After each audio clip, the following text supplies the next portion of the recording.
À peine ouvert, le point d'approvisionnement est pris d'assaut par une population affamée. Dans les cartons distribués, quelques aliments de base, devenus denrées rares après des mois de blocus.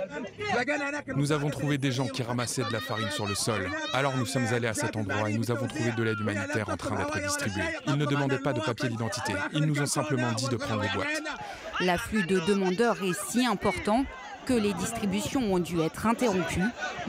Un arrêt temporaire pour fluidifier les opérations, selon la Fondation humanitaire de Gaza, l'organisme opaque créé de toutes pièces par les États-Unis avec le soutien d'Israël. Selon lui, 2 sites de distribution étaient opérationnels mardi. 300 millions de repas sont programmés pour 90 jours, largement insuffisant pour répondre aux besoins de plus de 2 400 000 Gazaouis, selon l'ONU. Il faudrait au moins 5 à 600 camions chargés de fournitures, avec non seulement de la nourriture, mais aussi des médicaments, du matériel médical, des vaccins pour les enfants, du carburant, de l'eau et d'autres produits de première nécessité pour la survie de la population.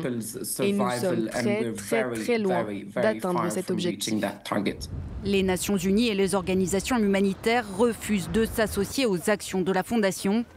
Elles mettent en doute son indépendance et son impartialité, mais aussi la pertinence de ces opérations. Cela nous éloigne de ce qui est réellement nécessaire, à savoir la réouverture de tous les points de passage vers Gaza, un environnement sûr à l'intérieur de Gaza et une entrée plus fluide des fournitures d'urgence que nous avons juste à l'extérieur de la frontière. Pendant des décennies, c'est l'UNRWA, l'Agence des Nations Unies pour l'aide aux réfugiés palestiniens, qui chapeautait les opérations humanitaires à Gaza. Une agence accusée par l'État hébreu de servir de couverture au Hamas. Depuis, l'entrée des denrées est devenue l'un des enjeux majeurs du conflit. Selon l'ONU, ce nouveau mécanisme permet à Israël d'utiliser la nourriture comme une arme.